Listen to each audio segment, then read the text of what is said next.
我是赵少康，欢迎你来到 TVBS 少康战情室。在我们现场特别来宾，沈富雄委员、张志豪议员、黄伟汉先生、谢龙介委员、游水辉议员、林珍宇议员。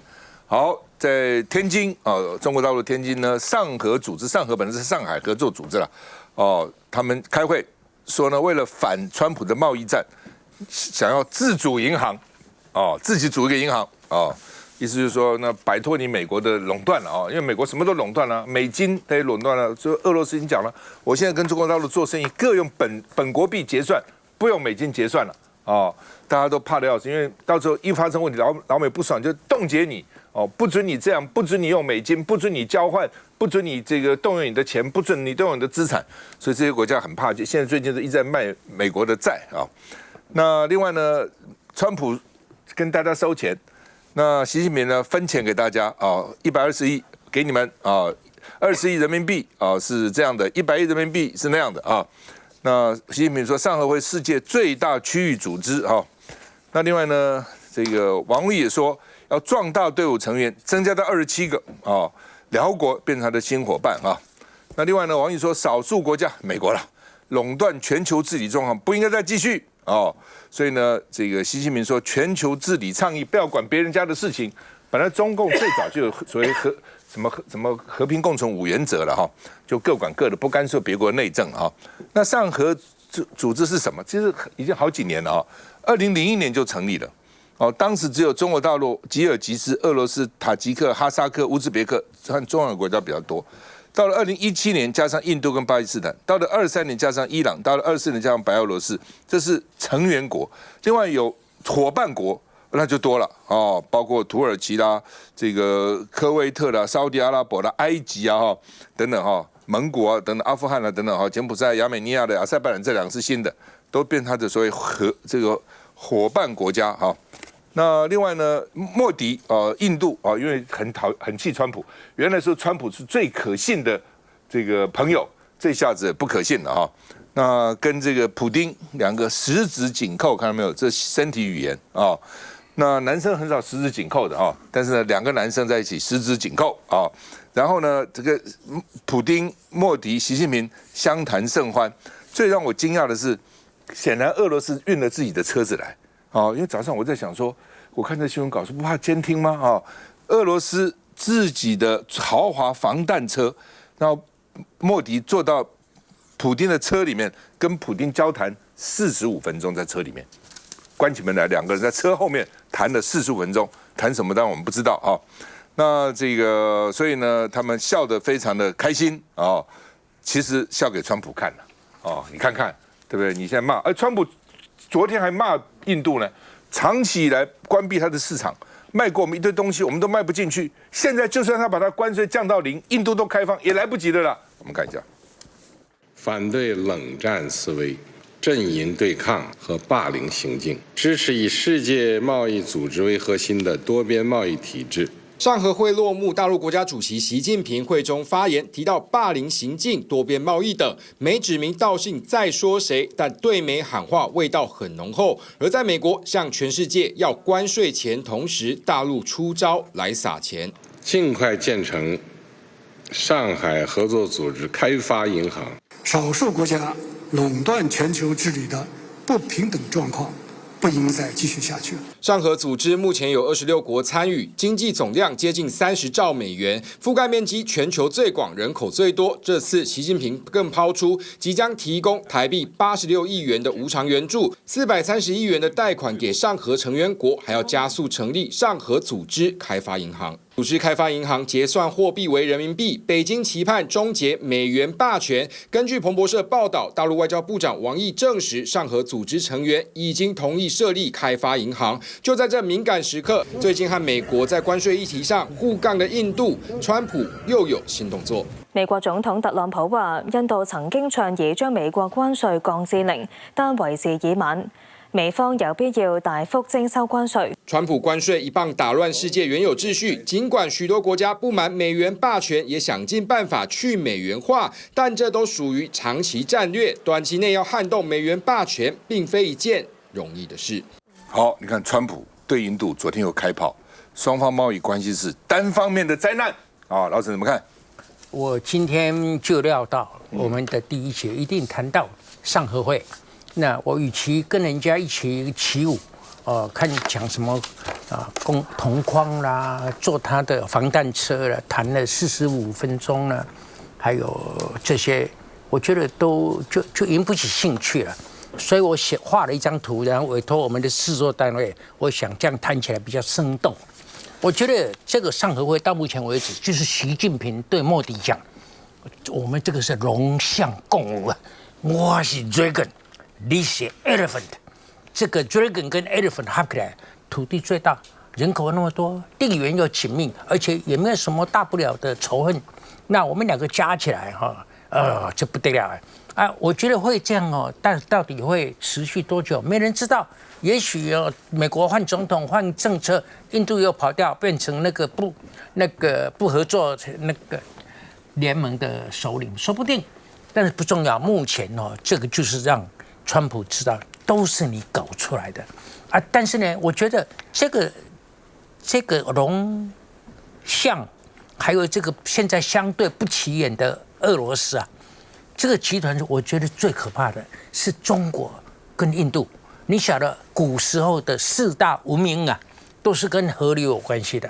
现在黄河的中国、恒河的印度，正在对抗这个两河流域的这个犹太人。这犹太人跑到美国去了，仗着美国的事。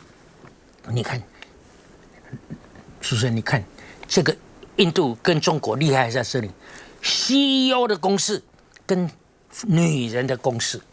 你晓得美国现在大公司啊，微软啊，这个你看 NVIDIA 啦、AMD 啦、Supermicro Computer 啦，还有都是不是中国人当 CEO， 就是印度人当 CEO， 而且非常可怕的，就华尔街的股市分析师、经济学家，你仔细看他的 last name， 通通是印度人，非常可怕。以前有一度这个韩国的女孩子很行哦。他们英文流畅啊，分析起来头头是道。我这几年觉得说，韩国女孩子哪里去了，都被印度人取代了而且是印度的男人。这个还不止这样啊！我跟你讲，中国的女人跟印度的女人更厉害了。印度的女人，我数给你听：前美国副总统贺锦丽，半个印度人了；现任副总统的夫人，一个印度人了，整个都是印度人了。未来下一届纽约市的市长选举，民主党的市长候选人夫妻都是巴基斯坦人了。好，那去当他们的老婆的 Murdoch 媒体大亨了，还有这个7大电子业的华丽转身的那个7大华丽大公司啊，好像有2个的老婆是中国人了。所以你看这个当然 takes time 了还要好几十年，甚至好几十年。将来美国就沦陷了。CEO 也是中国人、印度人，这些 CEO 的老婆也是不是中国人就是印度人。你川普啊，地下被烤无目屎啊，你啊。好，这个美国的财政部长贝森特说，你们在作秀了，所以呢，他要淡化中国、俄国、印度靠拢的说法，作秀了作秀了，把他抓了那另外呢，北韩。另外一大咖金正恩也坐了他的专列到北京，今天到北京要坐20到24小时的车要坐很久来，龙介兄怎么看？那个上合之前就有亚投行，2015年亚投行当时就决定要投入8兆美元，每一年要8000亿。那当然这个是没有印度跟俄罗斯。那整个“一带一路”的配合上来以后这个上合坦白讲，这一次是川普促成了印度跟中俄之间一个大好的时机。在7月的时候，印度都还对美国有所期待，就说这个关税还可以谈。后来当时他卡他就是你还继续买俄罗斯的原油，所以这个25%要加。那这一次在上了车上谈，坦白讲，他也很听被老共听到很怕因为印度跟俄罗斯之间有战略的合作，那中国大陆就在他们2兆之间。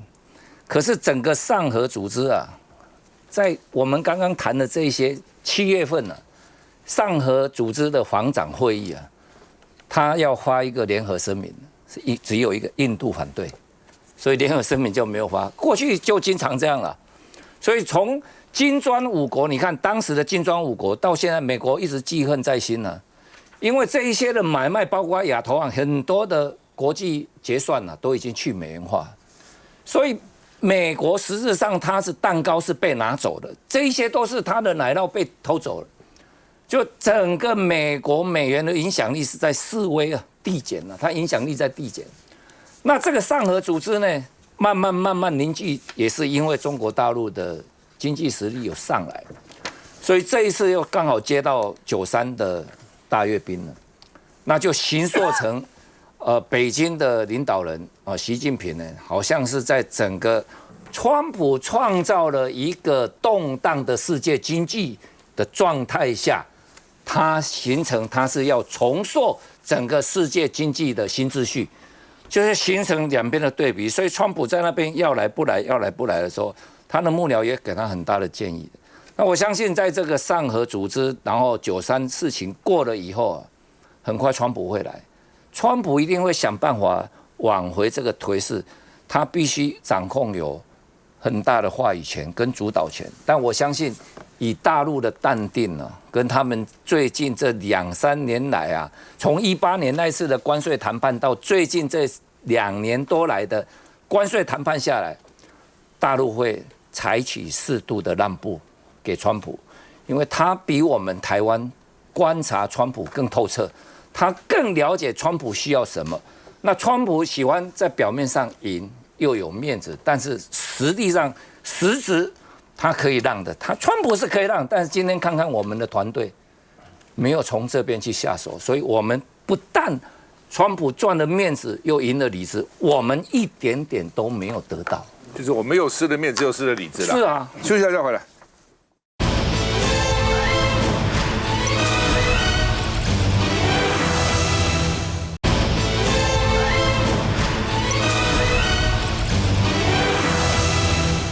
好，那么赖清德今天主持军人节，93军人节嘛，今天92哈，提台海战役，但是没有提大陆8年跟日本的8年抗战，哦，他始终上次不是也办了一个活动嘛，说中战80年哈。那么因为欧洲这次有办中战80年，当然有人问说欧洲中战跟我们什么关系啊？那德国也没打我们啊，跟我们是日本啊，哦，当然也有人讲说日本跟台湾什么关系啊？台湾那是日本殖民地啊。哦，所以呢，台湾还被征兵去打，所以跟台湾也没有关系啊。反正有这样讲哈，看你怎么讲。那韩国也当日本殖民地35年了，那韩国现在对日本人好吗？大陆那时候南京啊，很多地方也被日本人占领啊，满洲都被人占领啊。那些地方现在就不要庆祝抗日了吗？说哦，那是都是我们当时属于日本，所以看你从哪个角度来看了啊。那赖清德是讲啊，92海战今天提2战胜利，92海战823炮战。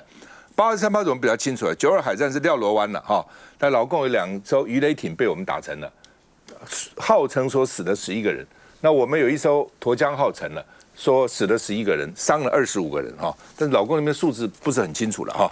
好，那么马英九就是赖清德呢，这个只讲中战哦，扭曲史实，为了媚日，赖清德应该道歉啊。国民党有一个纪念抗战的活动哈。那另外呢，这个。大陆的学者当然很不爽嘛，说呢，把炮战跟2战怎么会823炮战跟2次世界大战怎么能混为一谈呢？哦，那个因为炮战是跟抗中嘛，说抗中就变成台湾把抗中取代抗日吗？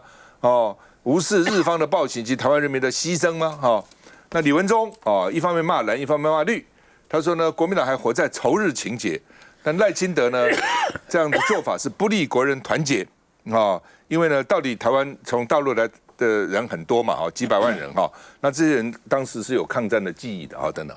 我是觉得哈，那你是不是中华民国总统？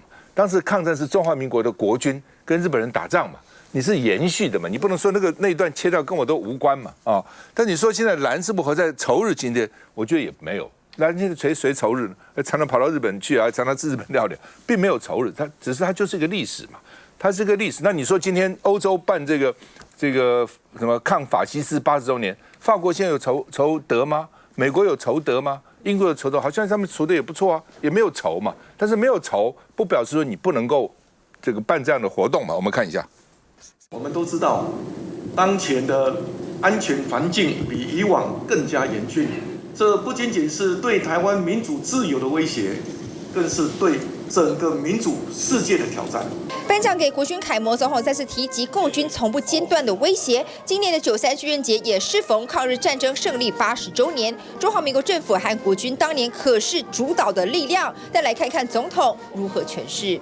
今年也是第2次世界大战终战80周年，从2战的胜利到92海战以及823炮战的光辉，最宝贵的教训就是团结必胜，侵略必败。没提及抗日，也没有提抗战，用的是中战。与此同时，平原媒体也揭露，国防部史政兵役处原定配合抗战80周年出版纪念专书，已经编辑和校订，但在送印前，直属上司政务办公室下令取消，国防部没否认。是民进党执政以来不断的自动放弃我们自己的话语权，那中共刚好是一直不断的接收，那也限缩我们自己一个正当性。国防部回应，因应敌情威胁严峻，年度出版品以异界新世代军武科技发展、全球战略情势分析等，注意建军备战时需。按照这说法，历史这件事先搁置一边。因为台湾有些人说要去阅兵了哦，说洪秀柱要去了，外交部说这是违背台湾主流民意。陆委会说，如果有合作的行为，会裁罚，他不会有什么合作行为，他只是去看啊。那洪秀柱说，他有责任延续抗战的精神，因为他曾经当过国民党主席哦，而且呢，国民党是推翻满清、创建中华民国的政党哦，要延续抗战精神，所以他要去啊。那这个反正陆委会、外交部都不爽了哈。那另外呢，大陆媒体说，你为什么要阻挠台湾的同胞参加大陆抗战纪念活动呢？赖清德到底怕什么呢？哦，来，志豪议员怎么看？我们也都知道，共产党在对日抗战的时候是3分抗日，7分壮大。所以你说要抗日的主体是不是共军？绝对不是嘛，这还用讲吗？所以说，如果要纪念抗日的这件事情，怎么会跑到共产党的这个场子里面去看？这个当然很奇怪嘛。如果是要讲抗日真正的主战场，所有的主要的军队不应该都是中华民国国军才对嘛？所以说，你如果要纪念，要做这个抗日的纪念相关的活动，应该是在这个中华民国的境内做就好了嘛，不是吗？那赖总统对于国军所做的讲话，这是93军人节，他不是抗战纪念日啊，并不是特定的哪一场战役、哪一场战争，它是针对现在全体的国军。所以全体的国军现在最重要的事情是什么？捍卫国土，保家卫国。那所以说，对台湾如果有任何这个国防上面有威胁的，自然就是现在赖总统应该要对国军去提醒的最重要的，你最重要的对象，你最重要的现在的目标，你要保卫的是什么？所以说，我觉得在赖总统这样子讲话，其实算是4平8稳，没有什么太大的问题。那而且大家如果注意，刚才赖总统其实也有讲到，他说2战的胜利是什么意思？战争有赢家有输家，所以2战的胜利哪些国家是战胜国？中华民国战胜国啊，中华民国不就是2战的战胜国吗？那中华民国是对谁作战？不就是对日本吗？所以说赖总统在这个话里面本来就已经有把这个对日抗战的这个意涵放在他的这个演讲稿里面了。如果你一定非要听到抗日2个字，你才会觉得说他这样子讲才不是媚日。如果只要不是讲抗日2个字，全部都是媚日，那这样子讲，那跑到了这个共产党的土地上面去跟着共军去讲他们这只有3分抗日的这一群人，那这又是什么意思呢？好吧，基本上了哈，因为原来郝柏村到大陆去的讲的是说，当然是这个中华民国的这个打的仗啊，那我们死了多少将军？他用死了多少将军，你死了多少将军？哦，共军死了多少人来说了哈。那前2天呢，我接到一个资料了，这个资料哈。那是王文谢将军到大陆所秀的，就是当时的日本的地的详书，成地的详书哈。那日本人由他这个叫做重光葵，跟梅津什么美治郎啊，哦，他们签名，哦，那我们是这个徐永昌啦等等这些人，哦，他们都有签字的哦，这是一个降书了啊，中国抗战胜利的日本的投降的降书，所以从这边就证明说，当时降书是给中华民国政府的，哦，所以其实没话讲了，本来中华民国政府那时候就是主力嘛，国军就是主力了哈，那只是说。老共现在在争这个历史的这个诠释权跟主导权了，所以8年抗战又变成10几年，什么多少年哈？那问题是我们要不要放弃嘛？那你做个政府，你不去主张，那就被他主张去了嘛。他今天主张，你要比他主张的更大力才可以啊。国民党好像礼拜4要在建华酒店办一个酒会嘛，哦，也是要就是庆祝这个抗战胜利了哈。那当然就是说，因为欧美是庆祝反法西斯了。所以台湾也把这个放进来，但是你这在这个亚洲战场，你主要打的还是日本嘛，并不是德国嘛，哦，变成这样嘛。来，淑慧，刚刚志豪先说，抗日主体是谁？抗日主体不是中华民国吗？是啊，那你中华民国怎么不纪念呢？接着你又说，93军人节是纪念军人的，不是纪念抗日的，所以你知道你自己在说什么吗？你一方面又说，我们中华民国才是抗日的主体，要庆祝也是我们庆祝，不应该是对岸庆祝，说得很棒啊。结果等到讲到民进党赖清德为什么不讲抗日的时候，又说，93军人节是跟军人讲话，不是为了纪念抗战胜利。错，1945年在制定93军人节，就是因为抗战胜日纪念日。所以你先去把历史读一读再来这边讲话你自己都讲的自相矛盾当年2015年上一次的大陆的93大阅兵是2015年，因为他们10年庆祝一次2015年那一次的时候台湾也有内部也有争议说谁受邀啦什么什么的。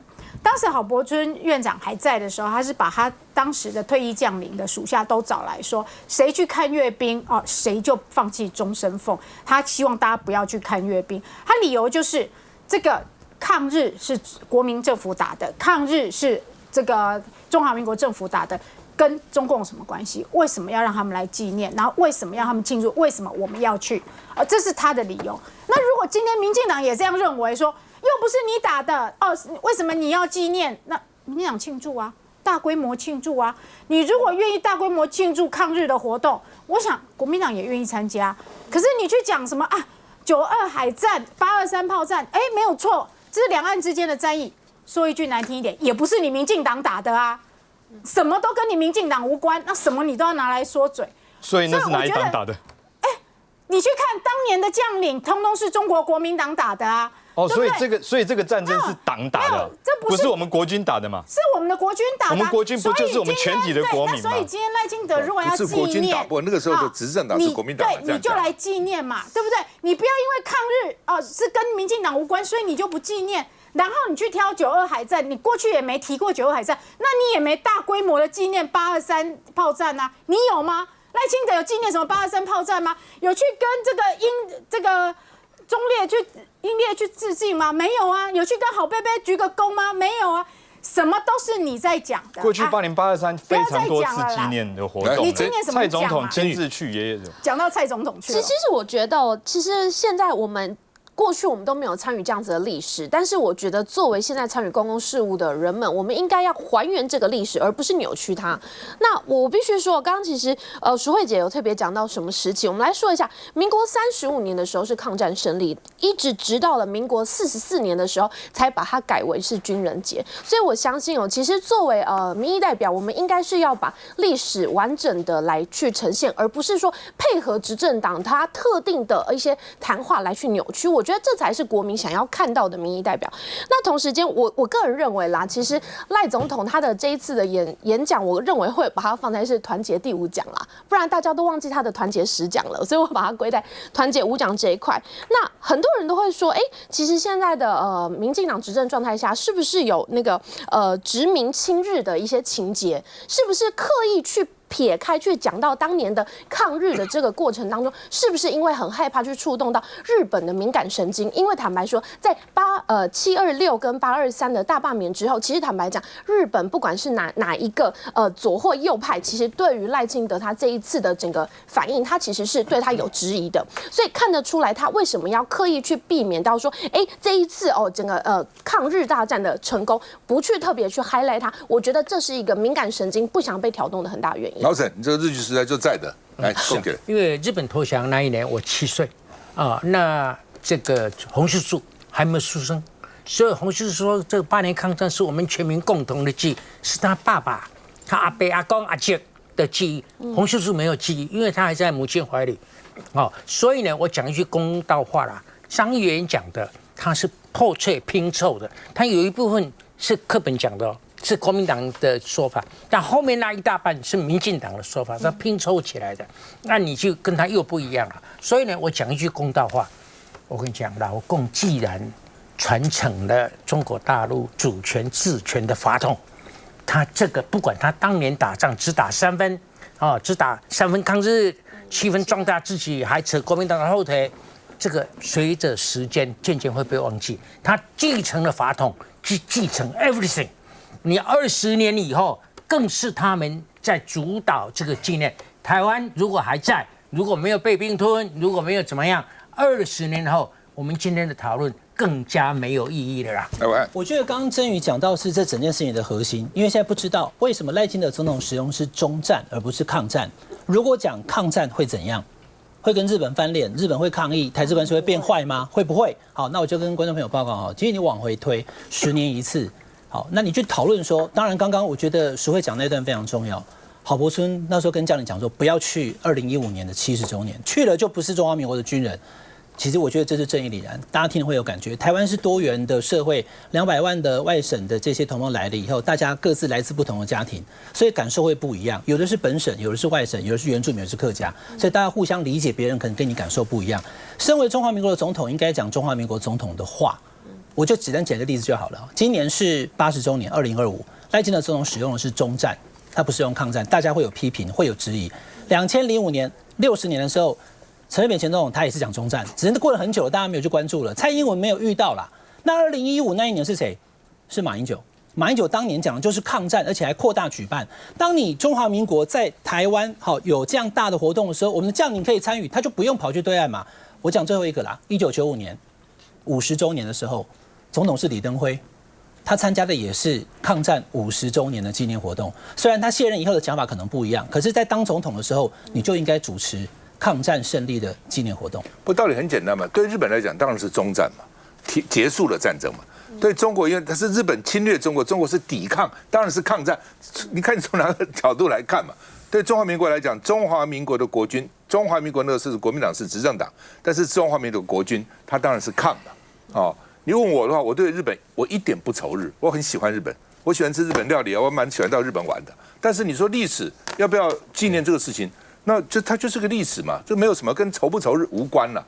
国民党明天礼拜4晚上6点半要在金华饭店办一个抗战80周年酒会，我的了解，日本驻台代表要去参加，他都觉得我可以参加。面对历史嘛，又不是现在。休息一下再回来。